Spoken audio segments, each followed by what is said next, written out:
puisque la semaine prochaine, c'est Rosh Hashanah, donc il n'y a pas cours, et qu'on se retrouve dans 15 jours, et puis après on coupe, et on se retrouve seulement à la fin octobre, parce que tous les lundis qui vont suivre, c'est soit Sukkot, soit Shmini Atzeret, donc on ne va pas pouvoir travailler avant fort longtemps. Donc on se retrouve aujourd'hui, mais sachez que le cours prochain sera dans 15 jours. Et ce que je vous propose, c'est peut-être, alors ça va être un peu compliqué parce que j'ai tellement de choses à partager avec vous. J'aimerais, alors d'abord, vous rappeler que nous sommes à la veille de Rosh Hashanah. On a fini donc la Tochecha, qui sont toutes ces malédictions, ces 98 tsach, 98 malédictions de la Tochecha, que nous rappelons toujours avant Rosh Hashanah, et comme disent les sages, c'est pour que nous soyons dans le tremblement, la peur et le tremblement, les tremblements avant Rosh Hashanah, pour que nous n'arrivions pas la fleur au fusil, comme si de rien n'était, dans ces jours solennels et ces jours de remise en question.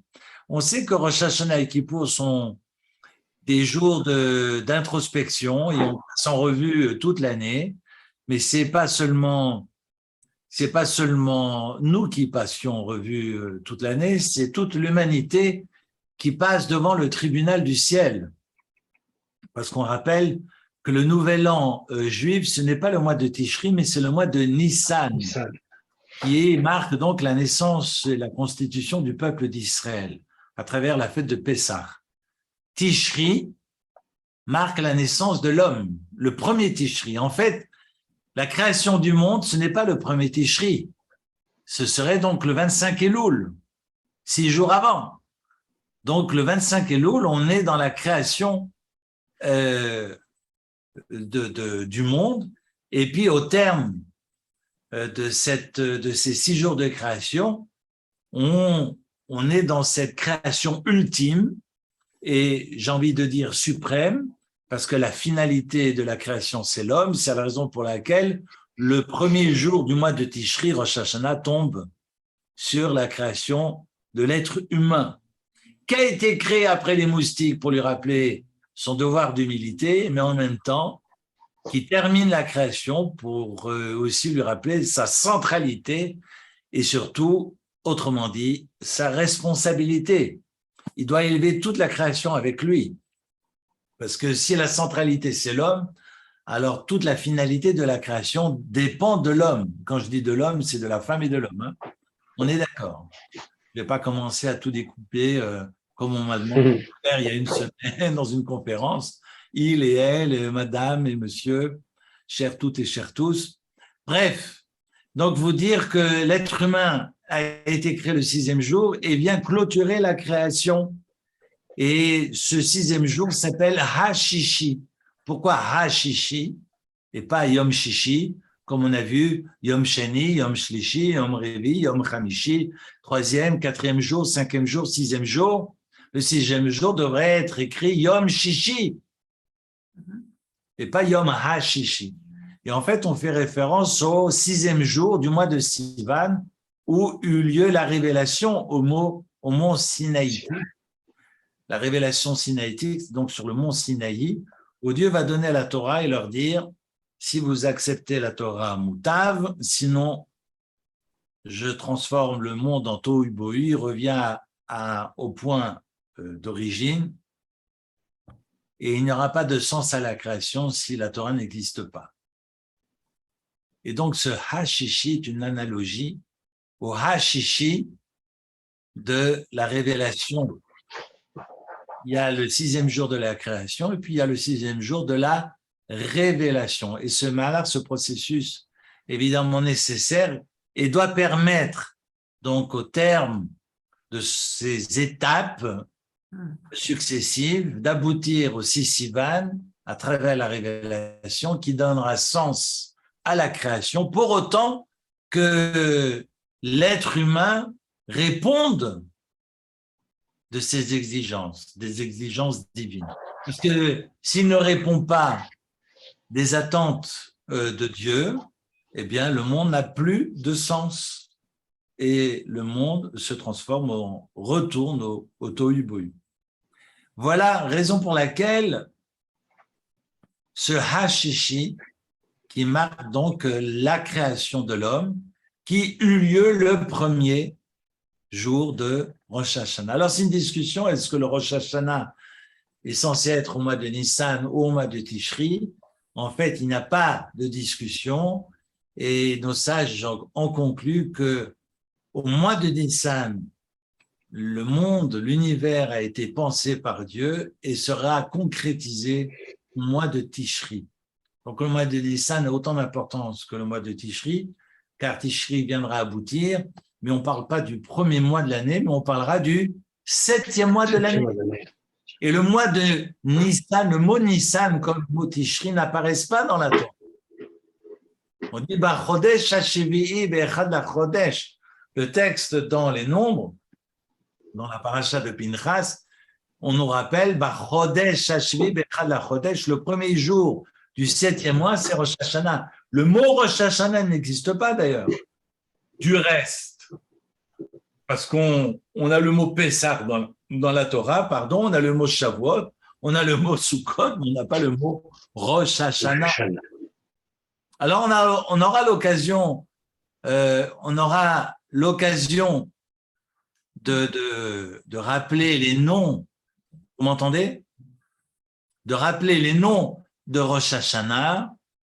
Et puis il y a effectivement ce shofar à travers ces zichronot, ces malchouyot, pardon, ensuite les zichronot et les shofarot, qui viennent nous rappeler la vie avec toutes nos capacités, j'ai envie de dire, c'est une réponse, ce n'est pas la réponse, mais à l'instar de nos capacités, parfois grandes, parfois petites, et que ce sont parfois assurées, parfois continues, et on espère que cette vie puisse s'inscrire dans un son Tekia Gedola, un son continu et pérenne, pour que nos vies, à l'instar de ce son continu, puissent aussi à son tour devenir pérennes et continuent sans difficulté, sans adversité.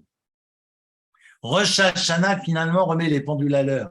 Et j'ai envie de dire que Rosh Hashanah, qu'on va lire, on va lire ce Shabbat Atem Nitzavim Hayom.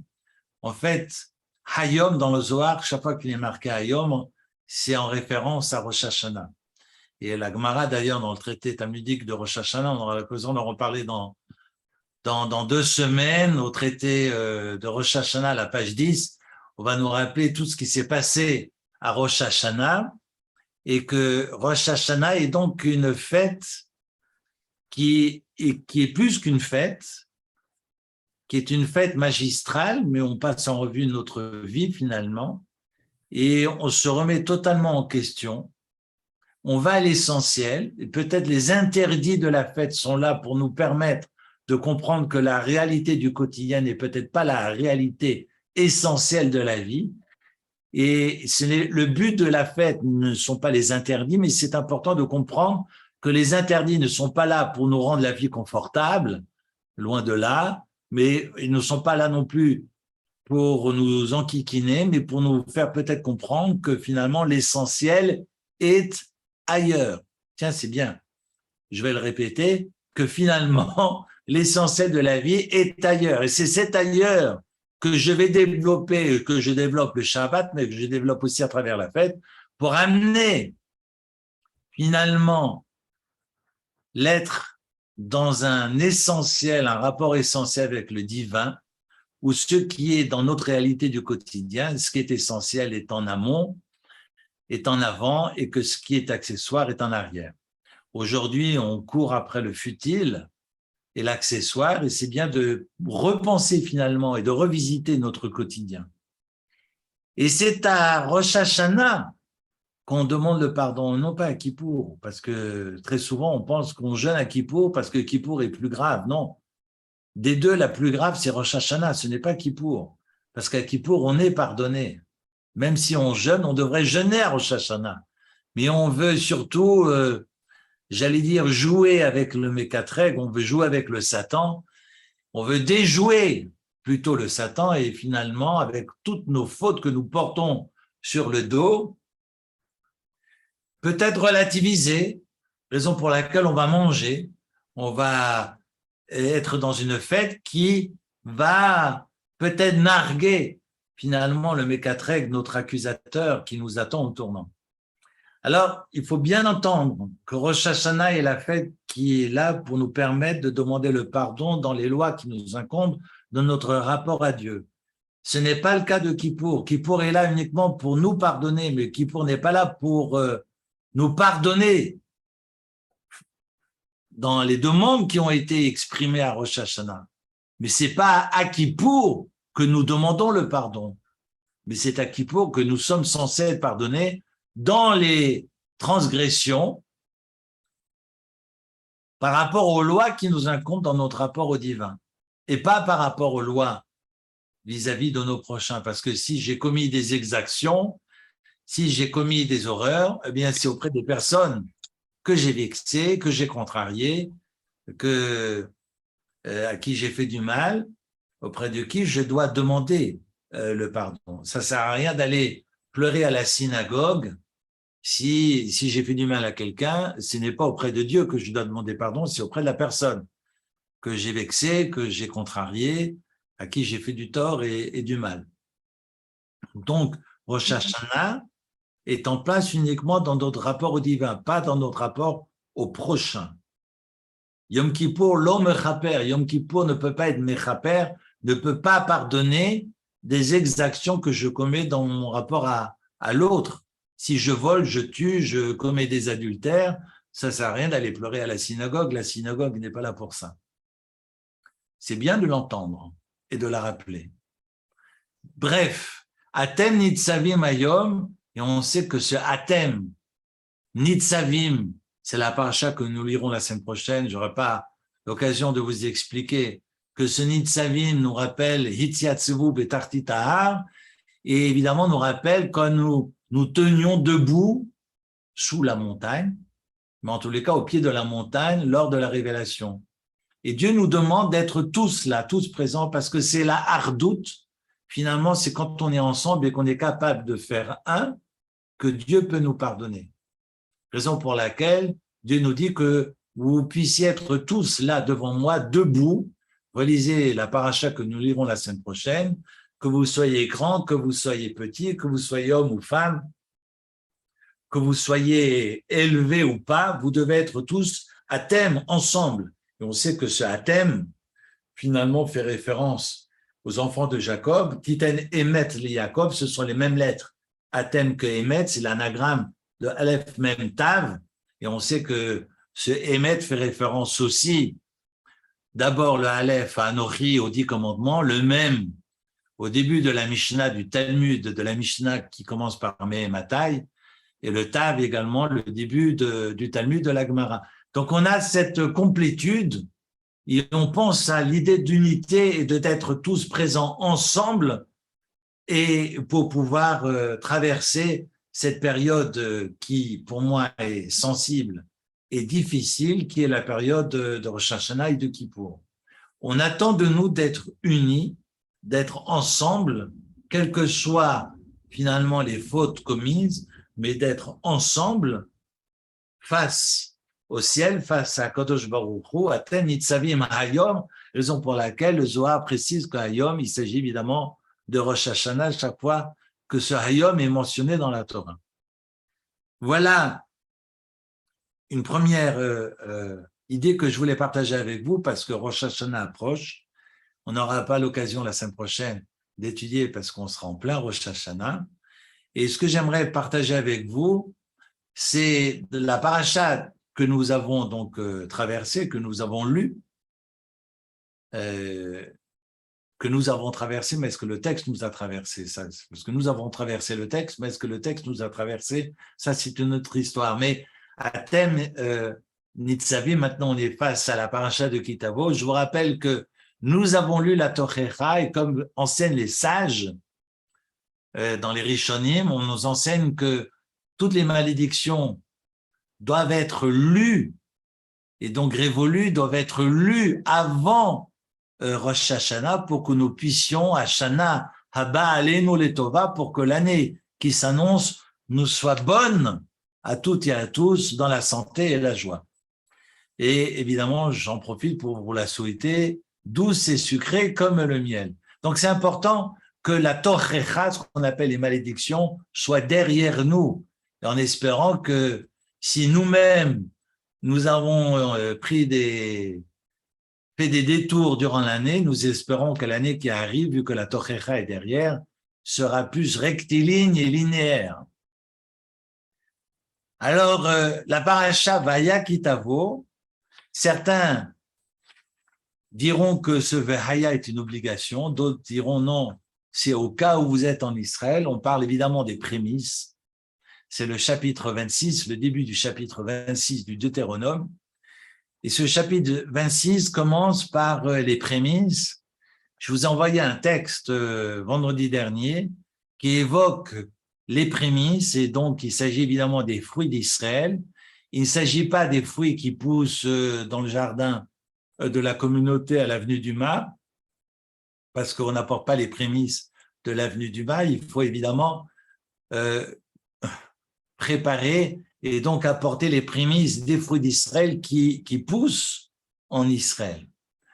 Et même s'il s'agit d'un seul fruit, il faudra prendre ce fruit. S'il s'agit d'une figue, on prendra la figue. Il y a tout un traité talmudique qui s'appelle Bikurim et qui évoque toutes les lois en lien avec ces premières pousses qu'on appelle donc les prémices. Et ces prémices-là, on ne peut pas envoyer DHL à Jérusalem et puis on nous dira au postier, tiens, je te file un bifton, tu amènes ça en Israël, moi j'ai d'autres choses à faire, on m'attend au marronnier, on m'attend au Zoom du lundi soir. Non, non, non, non, j'ai fait mon petit nœud autour du fruit, je dois prendre ce fruit et aller en Israël. Et le Midrash nous dira que lorsque j'arrive en Israël, il y a une voix céleste qui vient me dire, eh bien, je souhaite de te revoir l'année prochaine. Je résume le Midrash. Et évidemment, ça sous-entend que l'année qui arrive est une année qui nous sera favorable et qu'on sera vivant puisqu'on aura l'occasion de revenir l'année prochaine, l'année suivante. Et cette bat-kol, cette voix céleste qui se produisait, qui émanait seulement les 6 jours de la Shemitah, pas l'année de Shemitah. Donc, on n'apportait pas les bikurim l'année de Shemitah. Et ces bikurim, ces prémices viennent du mot bechor. Et j'ai rappelé dans mon texte que j'ai partagé avec vous vendredi, bechor, ce sont 3 lettres. C'est le bet, le kaf et le resh. Le bet qui a pour valeur numérique le 2, le kaf qui a pour valeur numérique le 20, et le resh qui a pour valeur numérique, je vous le donne en 1000, la valeur de 200. Donc 2, 20, 200. On est dans les unités, dans les dizaines et dans les centaines. Vous allez me dire, mais il est où le 1? Vu qu'il s'agit de l'aîné. On sait que quand on a un frère aîné, moi je ne suis pas l'aîné, je suis au milieu de la famille, je suis le 4e, mais une grande famille. Mais quand on est l'aîné, on appelle l'aîné le Bechor. Mais Bechor, finalement, c'est le poulidor de l'histoire. Parce que si le Bechor est un 2, un 20 et un 200, et finalement on lui rappelle juste qu'il ne sera jamais le numéro 1, cela sous-entend, et les sages assistent là-dessus, c'est pour justement que nous prenions pas pour la toute-puissance et que nous puissions recouvrer notre place de créature et de cesser de nous prendre pour le Créateur. Évidemment, lorsque j'ai sué toute l'année, j'ai labouré, j'ai semé, j'ai labouré, j'ai arrosé, ensuite j'ai prié pour que la pluie tombe, et ensuite j'ai moissonné, j'ai fait mes gerbes, j'ai vanné, après j'allais moudre mon grain, puis après, bon, j'en passais des meilleurs parce qu'il y a des étapes, il y en a plus d'une dizaine. Et après, j'ai ma farine et j'ai dû la tamiser pour enlever les bêtes. Après, il faut encore que je mette un peu d'eau pour que je puisse malaxer tout ça. Et puis après, il faut que ça gonfle parce que vainer, c'est gonfler. Et puis après, il faut le mettre au four. Et quand vous avez mis ça au four et que vous avez votre pain qui brille dans le four, vous le sortez avec tout ce que vous avez sué dans l'année, vous vous dites, bon, it's mine. Et le bon Dieu lui dit, fais une bénédiction et dis-moi merci. Mais c'est qui a sué? C'est moi qui ai sué. Imaginez le paysan qui a trimé toute l'année pour faire pousser ses fruits, c'est 7 fruits d'Israël. Et le bon Dieu lui dit, les premiers fruits, tu les emmènes, tu les apportes à Jérusalem. Et tu dis merci. Hakarat Tov, la reconnaissance. On sait que le juif, c'est celui qui dit merci. Mais c'est pas simple de dire merci. Surtout quand on a trimé toute l'année. Vous savez que juif vient du mot Yehuda, Odel Hashem. Léa a remercié le bon Dieu parce qu'elle ne pensait pas avoir encore un enfant. Et Yehuda s'appelle celui qui dit merci. Donc le juif, dans sa définition, c'est celui qui dit merci. Celui qui ne sait pas dire merci, on peut douter de sa judaïté. Mais celui qui dit merci, c'est un juif forcément. Et donc on apprend et on demande aux paysans de prendre ses prémices et d'aller dire merci au bon Dieu. Vous vous rendez compte de l'effort que ça représente pour quelqu'un qui a sué pendant 1 an? Je ne sais pas si vous réalisez. Évidemment, si vous allez à la COP, acheter votre baguette et que voilà, vous laissez 2 francs sur la table, bonjour l'effort. Il a fallu sortir le 4x4 pour aller à la COP. C'est le nombre de 4x4 qui vont aller acheter leur baguette à la COP du coin. Vivons qu'on arrête de distribuer de l'essence pour qu'on évite de sortir des 4x4 pour aller acheter des baguettes à la COP. Enfin bon, je rigole. Et le nombre de 4x4 qu'il y a dans les parkings des magasins, des fois, je me pose des questions. Je ne savais pas qu'il fallait un 4x4 pour aller acheter, des tomates en 4x4. Peut-être que les tomates ressortent. Bon, j'arrête. Alors, voilà qu'on doit apprendre à dire merci. Et le bon Dieu attend cet effort du paysan. Et pour le gratifier, il y a cette voix céleste qui l'invite à revenir l'an suivant, l'année d'après. C'est fondamental, cette question d'humilité. Parce que je reviens toujours à cette question d'humilité, surtout en cette veille de Rosh Hashanah. L'humilité. Vatsna lechet imilokecha. On reconnaît le juif à travers 3 qualités. C'est le texte que j'ai partagé avec vous, je crois, il y a 15 jours. On le reconnaît à travers son humilité, d'accord, sa retenue. On le reconnaît à travers sa générosité et son empathie. Et donc, cette humilité, cette retenue, elle est fondamentale. Et pour justement ne pas tomber dans la toute-puissance, je suis obligé de faire l'effort et de prendre une journée pour aller à Jérusalem, de rentrer dans le temple, ça me prend encore une journée, de retourner chez moi, au final, 3 jours pour une figue. Alors, on aurait pu penser, bon, c'est parce qu'il y a un camion entier de figues à apporter. Non, non. Il va à Jérusalem pour une figue. 3 jours de congé pour une figue. Allez demander à votre patron s'il vous libère pour 3 jours. Ça, c'est encore une autre affaire. Voilà la paracha de Kitavo. Et on nous dit, c'est pas juste apporter les prémices et de faire ce balancement, on va raconter l'histoire. Voilà que l'histoire prend du sens. Et on dit, la Karta Mershi Kolperi Adama, vous relisez finalement tout la cérémonie à Rami Ovedavi.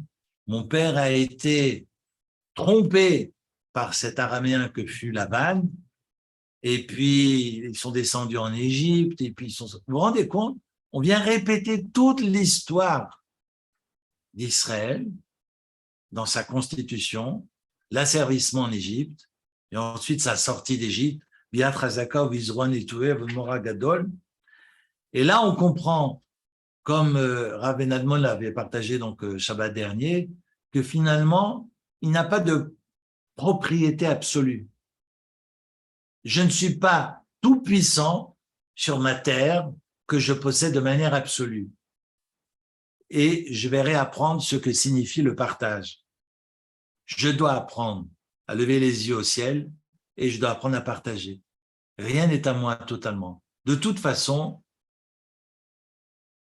comme en hébreu on appelle l'argent ce qui circule, zouzim, zouz, en hébreu signifie l'argent, zouzim. Zouz, ça veut dire bouger. Aujourd'hui, c'est dans ma poche. Qui me dit que demain, c'est dans ma poche? Donc, de toute façon, c'est fait pour circuler et puis ça, c'est fait aussi pour que tout le monde puisse manger à sa faim et que personne ne soit laissé pour compte. Aucun démuni se retrouve. Et là, on se rend compte ce que signifie la générosité. Parce qu'on peut réagir de trois manières différentes. Comme Ilus rappelait la semaine dernière à Ben Admon, c'est-à-dire que face à un pauvre, je sors de chez moi, je peux lui mettre une pièce dans la main. Comme ça, il peut aller manger. Ou bien, je sors de chez moi, je vois le pauvre et je lui dis non, je te donne pas de l'argent, tu viens avec moi, je t'apprends un métier. Comme ça, je lui permets pas seulement de manger aujourd'hui, mais également de pouvoir manger demain et après-demain. Ou bien, je sors de chez moi et je vois un pauvre et je suis scandalisé. Pourquoi j'ai des pauvres chez moi? Pas chez moi dans mon immeuble, mais chez moi, dans mon pays. Et finalement, je vais tout mettre en œuvre pour que la pauvreté n'existe plus. Donc, il ne s'agit pas seulement de donner de l'argent ou de permettre à quelqu'un de recouvrir un travail, pouvoir subvenir à ses besoins, c'est de faire en sorte que sur Terre, eh bien, il n'y ait aucun démuni et que le système permette à la société qui est en place, permette à chacune et chacun de subvenir à ses besoins. Et ça, c'est plus que de la générosité. Là, on est dans de la vision. Et c'est ce que la Torah nous invite à faire. Comment je vais mettre en place, finalement, cette appropriation de la terre, qui est à voie et la haaretz, comment je vais posséder cette terre et permettre à chacune et chacun de manger à sa faim.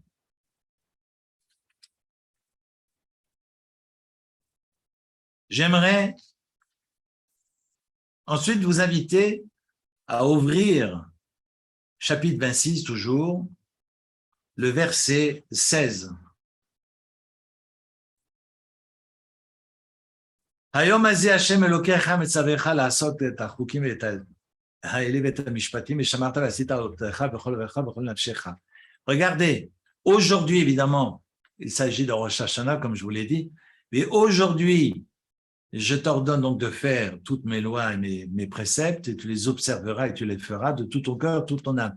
Et c'est marqué ensuite, regardez bien, et Hashem he'emarta hayom. Au début du verset 17, le troisième mot, he'emarta, comme on a au verset 18, le deuxième mot, he'emirecha. Alors, je n'ai pas la traduction, si j'ai une traduction à côté de moi, donc je vais vous lire la traduction en espérant qu'elle pourra un tout petit peu soutenir notre réflexion. On est au verset 17 et 18.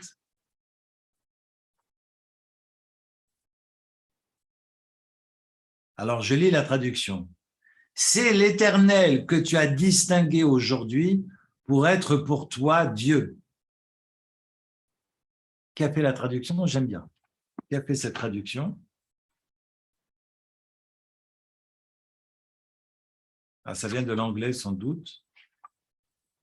Je ne trouve pas quel est l'auteur. J'aime beaucoup la traduction. He-emarta et he-emirecha.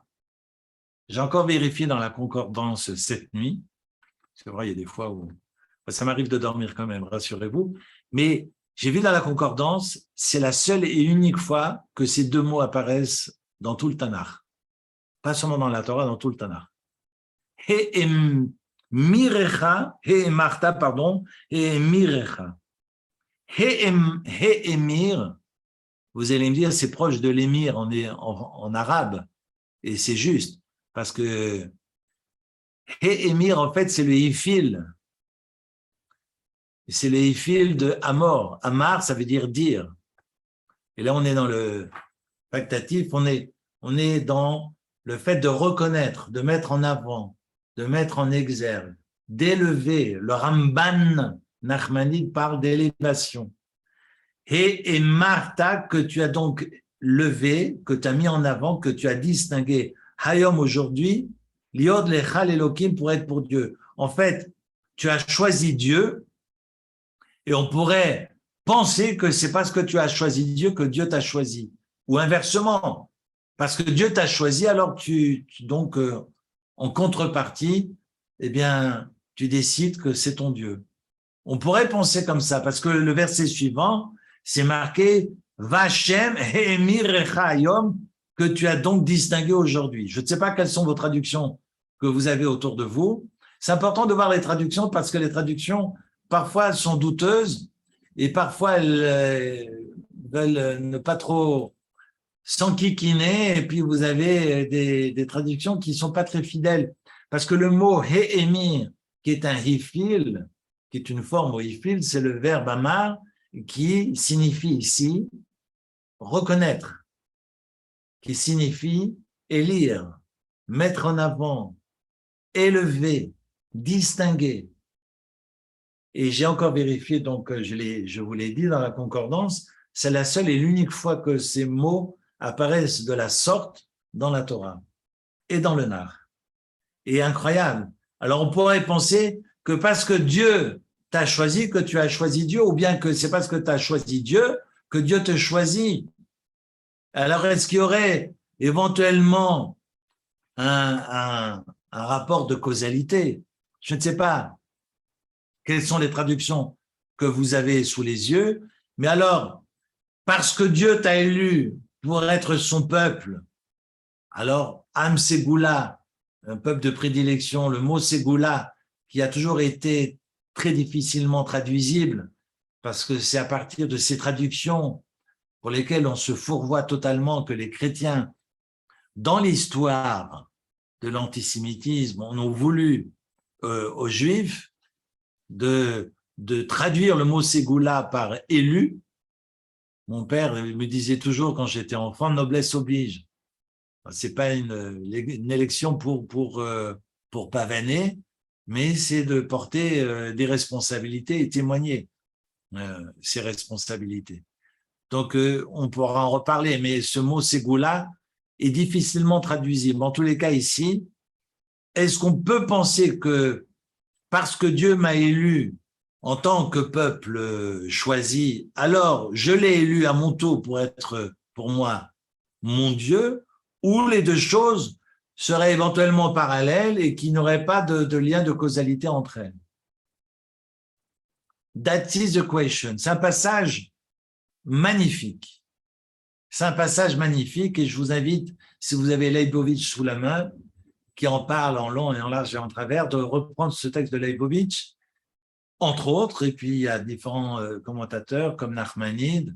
On a beaucoup parlé de Rambam et de Ramban ce Shabbat, et rappelez-vous, on reprendra l'historique des deux, mais je pense que ça vaut la peine à l'occasion, parce que j'évoque, je soulève des maîtres qui sont des Amoraïm ou des Rishonim ou des Acharonim, d'illustres rabbins qui datent du 5e siècle ou du 12e siècle ou du 18e siècle, eh bien, il est peut-être parfois intéressant ou important même de rappeler leur histoire, les années de naissance, les années de mort, pour comprendre et les situer et les remettre dans leur contexte.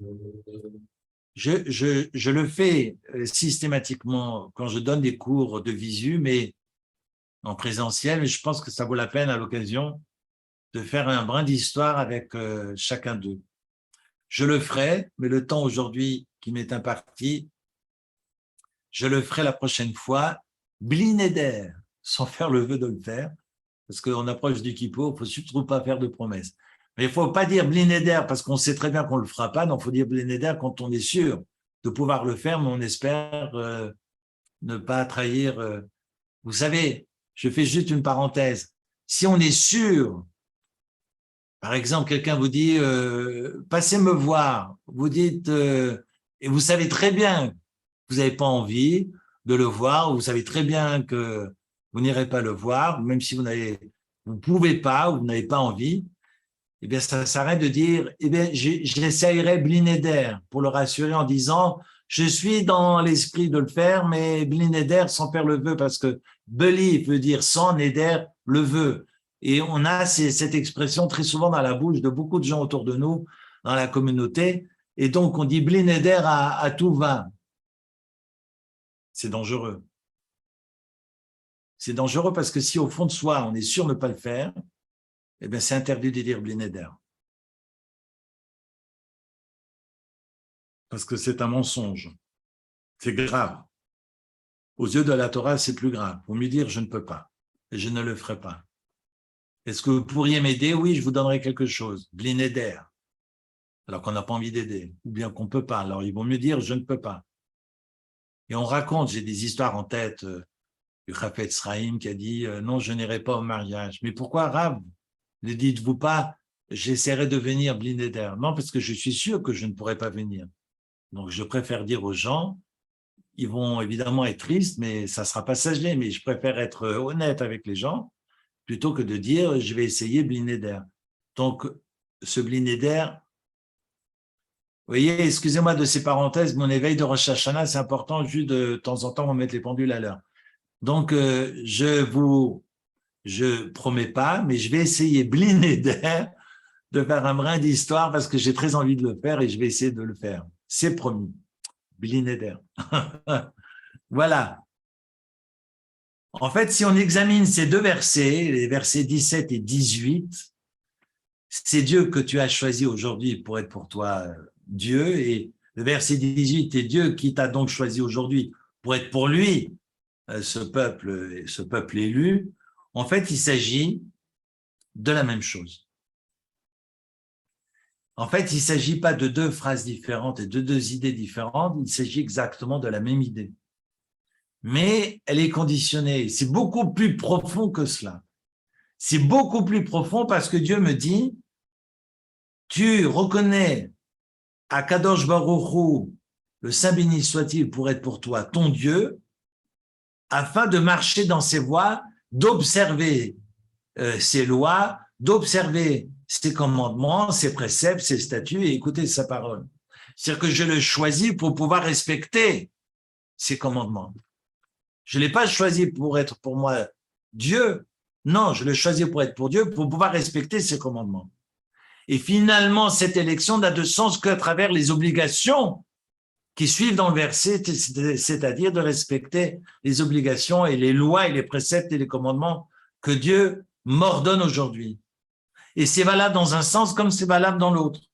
Et l'Éternel te reconnaît aujourd'hui pour être son peuple, donc de prédilection. Et comment ça se manifeste? On s'attendrait évidemment à tout, sauf que ça ne peut s'inscrire, cette reconnaissance, qu'à travers le fait que tu respectes ses commandements, et pas autrement. Et pas par une faveur qu'il m'accorde parce que je respecte ses commandements.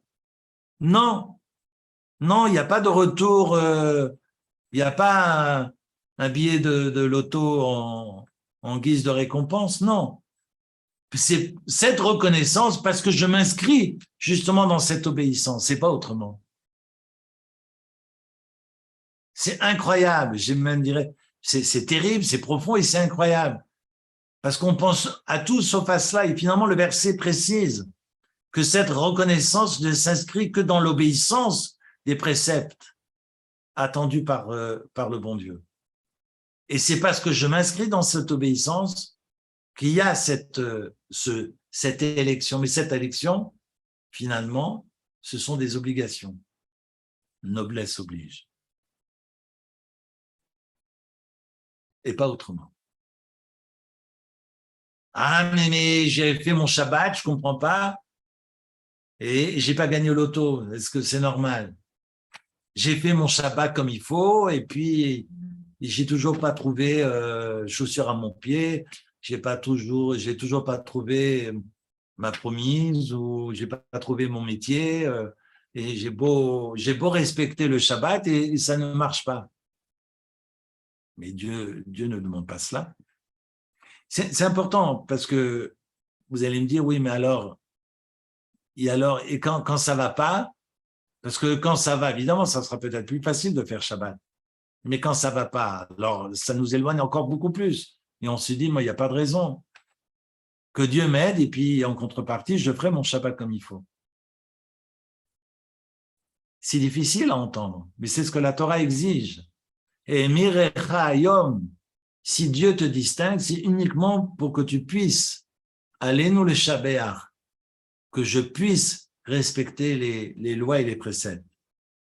La raison pour laquelle allez-nous les Shabbat, c'est à nous de louer le bon Dieu. Pourquoi et comment?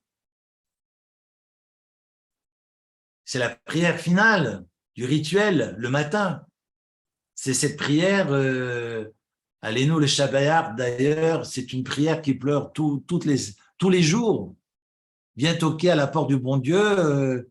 On m'a même pas récité parce que 3/4 de la synagogue était en train de rouler ses tefilines et ses phylactères. Il y a une partie qui était déjà en train de prendre le café et l'autre partie qui attend déjà le bus. Et moi, je suis tout seul, allez-nous le Shabbat, et il y a juste le Chazan qui est payé pour, qui me récite, mais il n'y a déjà plus personne derrière. Dieu dit, rassure-toi, à Rosh Hashanah, je vais te mettre au milieu de la prière. Et effectivement, c'est le cas. Allez-nous les Shabbat se retrouvent au milieu de la prière de Rosh Hashanah. Tintin, maintenant, on n'a pas d'excuses, on va pouvoir réciter la prière y être présent et prononcer et articuler le texte comme il faut. Mais c'est intéressant parce que si on dit allez-nous le Shabbat, c'est à nous de glorifier, de louer le Seigneur. Comment? En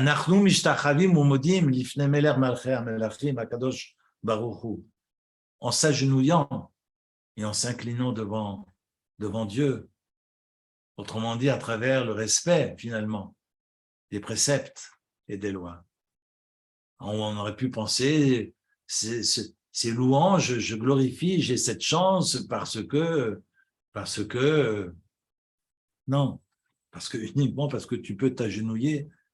C'est le srout que je te donne de pouvoir t'agenouiller et me servir. Tu n'as aucun mérite autre que de pouvoir t'agenouiller. C'est ça le mérite que l'on a, de respecter les commandements de Dieu. Pas évident à comprendre et surtout à intégrer. Et c'est ce que le texte vient nous apprendre ici au chapitre 26. Je poursuis, il me reste encore 5 minutes si vous êtes d'accord, avec la Tochecha. La Tochecha avec ses 98 malédictions, curieusement, je vous invite à ouvrir le chapitre 27, verset 15. 15, 16, 17, 18, 19, 20, 21, 22, 23, 24, 25, 26. Jusqu'au 26 inclus.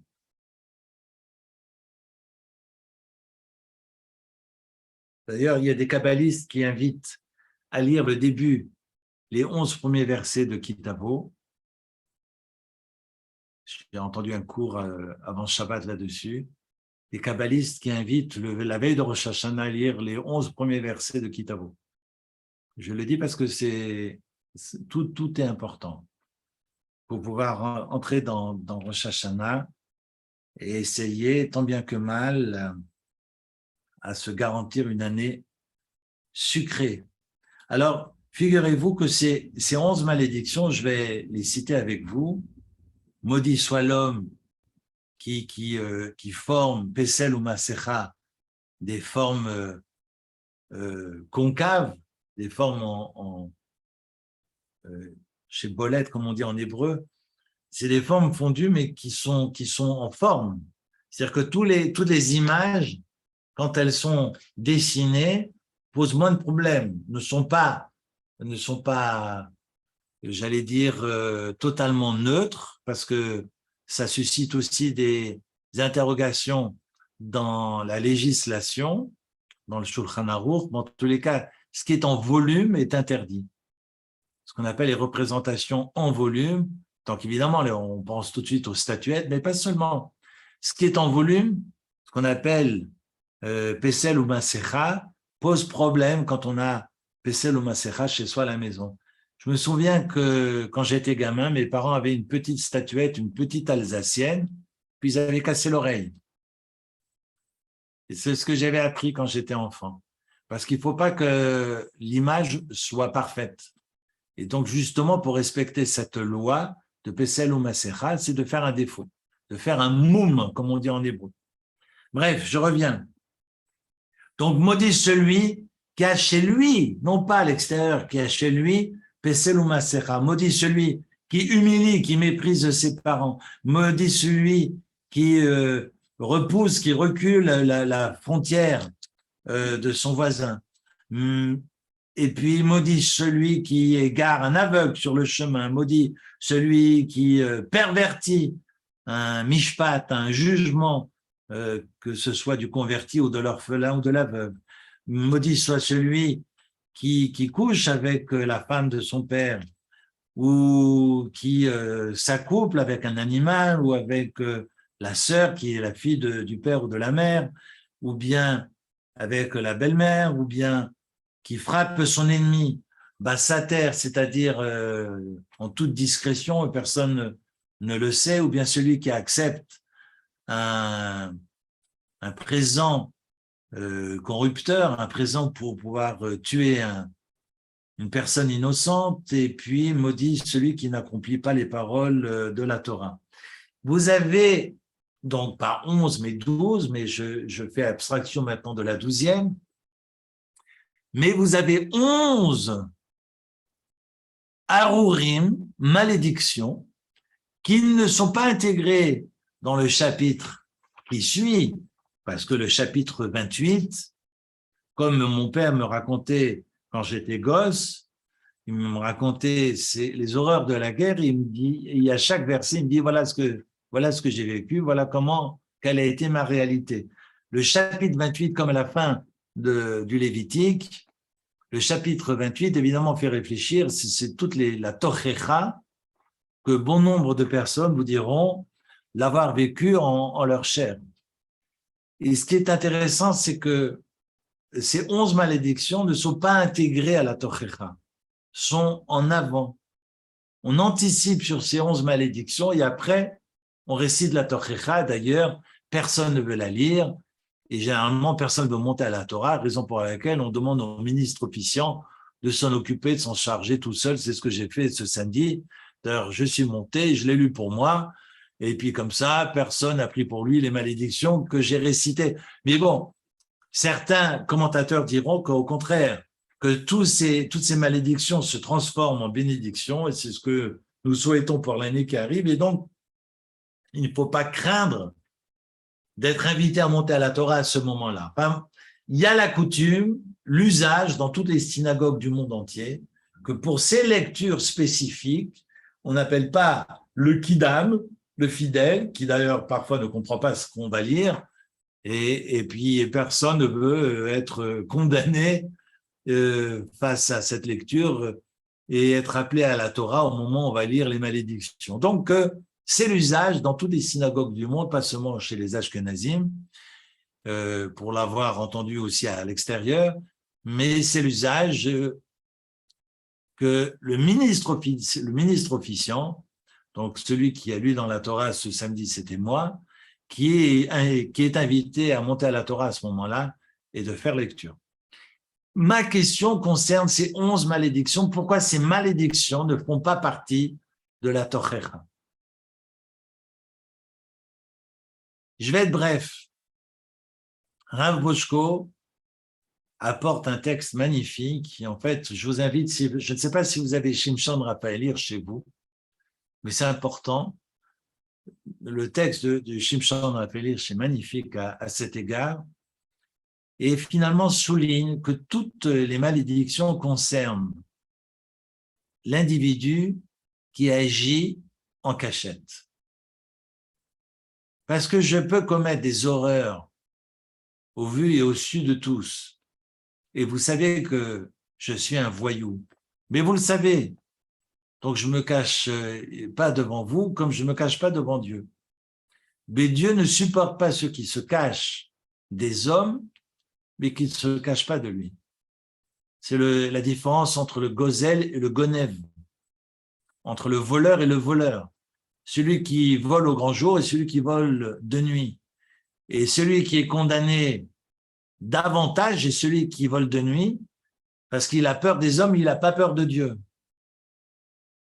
C'est le début de Mishpatim, je vous invite à relire, au milieu de l'Exode. Et donc, on voit que vis-à-vis de Dieu, eh ben, je ne me cache pas dans mes exactions. Par contre, je veux pavaner devant toutes et tous, et je joue au religieux.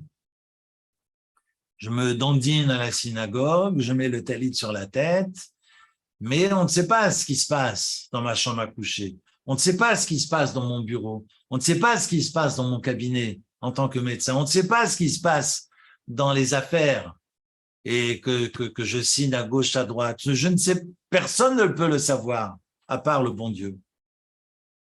Et là, c'est pire. Arour. Et regardez finalement que tous ces Arourim, tous ces maudits concernent l'être humain dans son rapport à Dieu, dans son rapport à l'autre et dans son rapport à soi. Toutes les nuits, je déplace la barrière de mon voisin. Et je ne le fais pas d'1 mètre. Je déplace cette nuit, je la déplace de 10 millimètres. Demain soir, je la redéplace encore de 10 millimètres.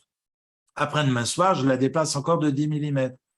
Il n'y voit que du feu. C'est vrai qu'au bout d'1 an, j'aurais pris 1 kilomètre sur mon voisin, mais il ne voit que du feu. Et donc, déplacer la bande du voisin, Dieu maudit celle ou celui qui le fait. Parce que je ne veux pas être vu par mon voisin, mais je n'ai pas peur de Dieu. Et c'est là que Dieu se fâche.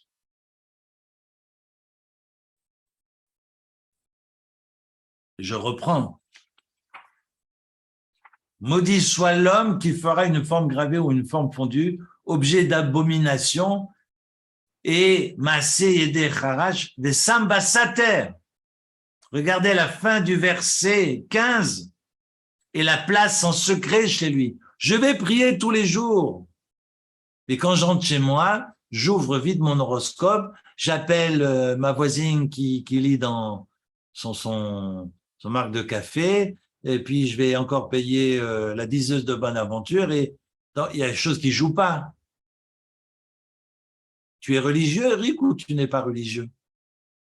Ça veut dire quoi tout ça? Les sambasater, c'est mis en secret, personne ne le sait, je dérange personne. Oui, mais moi ça me dérange, dit le bon Dieu. Et regardez, Arour Makle Aviv et Imo.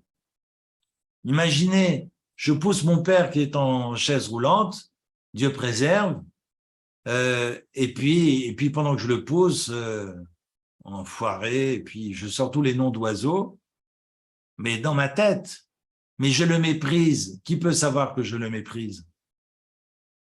Et Dieu dit, ça ne passe pas. Regardez, Makle Aviv et Imo. Arour Masig Gevul Reu, qui recule la frontière de son ami. Arour Mashgei Ver Badarer, imaginez ce que ça veut dire.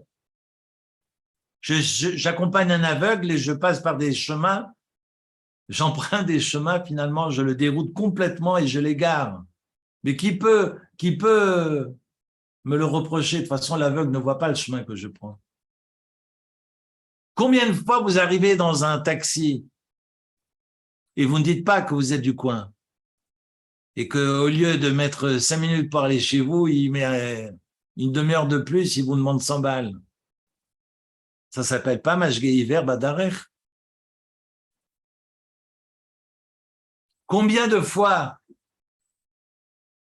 je prépare à manger et mince, j'ai fait quelque chose de pas cachère, j'ai pas envie de tout recommencer à zéro. Et je vous le donne. Bah, c'est Eric qui m'a servi, c'est forcément cachère. Mais moi, je sais qu'il y a un problème, mais je vais pas vous le dire. D'abord, ça me coûte, ça me demande du temps, et puis j'ai pas envie, ça me fatigue. Je vais pas recommencer. Mashgei Iver Badarer.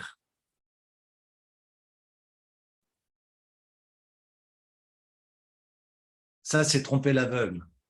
Parce que l'aveugle, c'est sur le plan physique comme sur le plan moral. Finalement, la personne qui est à ma table ne sait pas. Vous vous rendez compte ce que ça veut dire? Ça va loin. C'est-à-dire qu'on pense que celui qui transgresse, c'est celui qui a pris sa voiture pour aller à la synagogue, parce que, bon, bref.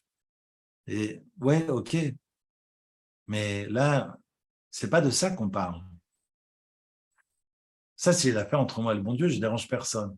Là où le bon Dieu m'attend au tournant, c'est quand je fais croire aux gens que je suis yachar, que je suis droit. Et en fait, je ne le suis absolument pas.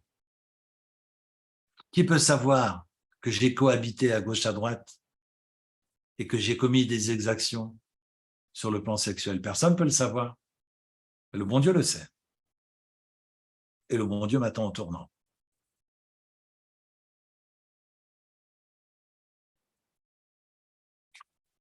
Alors, on pourrait penser, nous dit Shimshon Raphaël Hirsch, que je peux finalement, dans ces 11 malédictions, ne pas les faire pour être béni du ciel. Et je vais m'arrêter là. Parce que là, pour moi, c'est la bombe nucléaire avant Rosh Hashanah que j'aimerais partager avec vous. Shimshon Raphaël Hirsch dit quelque chose d'extraordinaire. Parce que je pourrais penser devant ces 11 versets, jusqu'au 25, de se dire que finalement, si je n'agis pas en cachette et je ne commets pas ces horreurs, eh bien, je serai béni du ciel. Et Dieu me dit non. Ah, mais je n'ai rien fait de mal. Je suis resté les bras croisés. Je n'ai pas assassiné mon voisin. Je suis quelqu'un de bon. Bravo. Bravo, Eric. Tu n'as assassiné personne aujourd'hui. Chic type. Bravo. Chic type, hein. Il n'a pas assassiné de voisin. Il a déjà assassiné tous les voisins du haut, mais le voisin de palier, il n'a pas touché. Il a fait des progrès. Bravo, bravo, bravo, bravo. Est-ce que vous pensez que être bien, c'est ne pas faire le mal? C'est une question, en fait, tout à fait binaire. Est-ce que être dans le bien, c'est de sortir du mal? Je vous laisse vous exprimer si vous le souhaitez, et j'éteins la sonnerie de mon téléphone parce qu'il n'arrête pas de sonner. Mais si vous avez une idée, n'hésitez pas. Je ne pense pas du tout. Moi, je dirais que avoir connu le mal et l'avoir reconnu comme tel et avoir pu lutter contre, c'est ça qui est la réponse à tout ça. Je suis d'accord. Mais est-ce que c'est suffisant? Pas pour s'extraire du mal, je suis d'accord, mais pour être dans le chemin du bien. Est-ce que le chemin du bien, c'est l'opposé au mal? Non, le chemin du bien, c'est faire le bien. Est-ce qu'on est juste dans le faire? Comment? Est-ce qu'on est seulement dans le faire? Oui. Ou dans l'être? Mais quand on est dans le faire, on est dans l'être.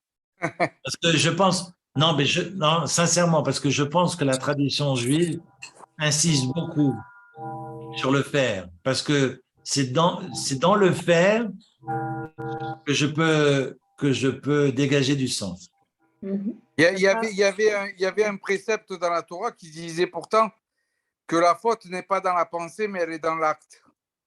Je suis d'accord. Mais ne pas faire le bien qu'on pourrait faire, hein, c'est faire du mal. Hein. Et voilà, c'est ce que la Torah nous enseigne au verset 26. Regardez le verset 26. En fait, non mais je suis d'accord, Richard. Je fuis le mal, ça me permet d'être bien. Mais Dieu me dit quelque chose d'extraordinaire. C'est pas suffisant. Non mais attention, quand je dis ça… Je dis pas que c'est faux, mais c'est une condition sine qua non, mais pas suffisante. Bon, non, mais attention, je dis pas non plus que c'est vrai à 100%. Avoir une mauvaise pensée qui est fausse sur une personne alors qu'elle ne mérite pas ça, c'est pas une bonne chose. Même si c'est pas interdit. Non, c'est interdit par la Torah. L'autre, voilà. Ne pas être jaloux, c'est lié à la pensée. Donc, je peux transgresser la Torah avec la pensée. Absolument. Voilà. Non, non, mais maintenant je La parle. pensée peut se transformer en acte. Oui. Donc, on nous invite justement à être dans l'agir. Donc, je reviens maintenant à ces versets-là. Ce qu'on vient nous apprendre, c'est qu'il ne suffit pas de ne pas transgresser pour être dans le bien. Parce que pour être dans le bien, il faut faire le bien. Si j'ai la possibilité, évidemment, si j'ai pas la possibilité, c'est autre chose. Mais si j'ai la possibilité, je vous invite à relire, sauf erreur de ma part, Sota, traité de Sota à la page 37, c'est que si j'ai la possibilité de faire le bien et je ne le fais pas, alors j'ai une responsabilité. Est-ce que ça rejoindrait si les justes se taisent, le mal progresse aussi? Oui, bien sûr. Bien sûr.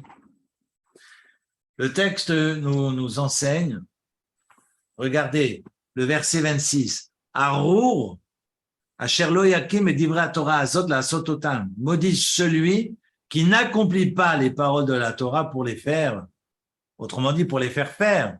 J'ai la possibilité de faire respecter la Torah par autrui et je ne le fais pas, alors je fais partie des maudits. Si j'ai la possibilité d'être dans le bien, raison pour laquelle, quand le roi David nous dit « Sour mera va assez tov », il nous dit pas que le tov, c'est juste d'être sourd mera, je vais traduire. Sourd mera, éloigne-toi du mal, va assez tov et fais le bien. J'aurais pu penser sourd mera, vetov lecha, vetov lach, que de se détourner du mal, je suis dans le bien. Non, le roi David nous dit sourd mera, va assez tov. Il suffit pas de s'extraire du mal, mais il faut rechercher à être dans cet agir qui est favorable, qui est positif. Quelque part, ma mère me disait de mémoire bénie, quand tu vois qu'il y a quelque chose à faire, c'est que c'est à toi de le faire. Autrement dit, quand on a la possibilité d'agir, eh bien, non pas qu'on peut agir, mais on doit agir.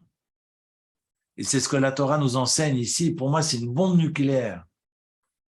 Parce que la Torah nous dit, n'est pas seulement maudit celui qui commet des horreurs, mais également maudit celui qui peut faire le bien et qui ne le fait pas.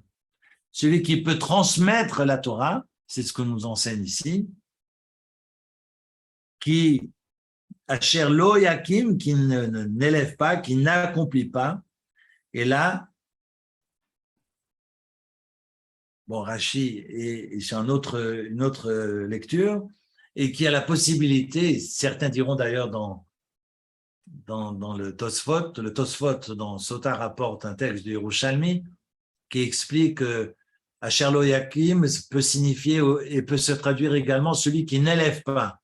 Parce que la Torah, je peux élever en tant que Chazan, j'élève mon Sefer Torah pour que tout le monde voit. On peut traduire aussi Asher lo yakim, qui n'a pas levé la Torah après la lecture.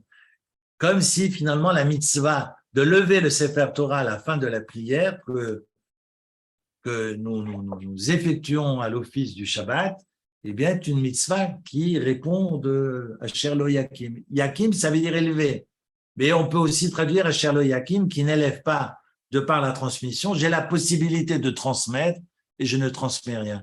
On m'a raconté en son temps que les Juifs du RSS se transmettaient le peu qu'ils savaient. Celui qui avait appris une lettre l'enseignait à son voisin. Eh bien, il ne faut pas attendre d'avoir appris toute la Torah pour la transmettre, mais le peu que vous savez, dès que vous le savez et vous avez la possibilité de transmettre, faites-le.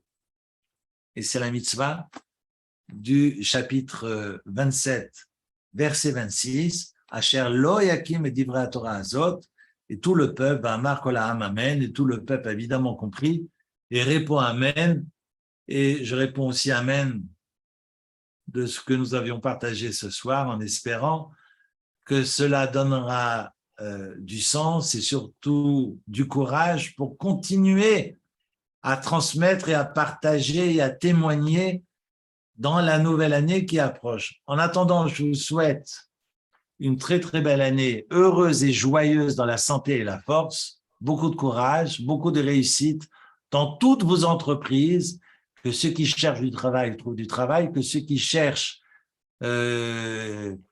des moyens puissent trouver des moyens, que ceux qui cherchent la santé puissent être dans la santé pleine et entière, Briut etana, comme on dit, et que ceux qui veulent réussir des projets puissent les réussir, et ceux qui sont en attente de réponses puissent avoir rapidement les réponses, et que l'année nous apporte à toutes et à tous de la joie, de la santé et de la prospérité. Amen ve amen. Voilà. Shana Tova, on met tout. K'tiva ve Chatima Tova. Et nous nous retrouvons dans 15 jours, si vous le voulez bien. Shana Tova, merci. Eric. Merci beaucoup. Merci. beaucoup. Merci beaucoup. Shana Tova à tous. Shana Tova. Shana Tova. Shana Tova. Shana Tova. Shana Tova. Shana Tova, Eric. Hazak. Zach.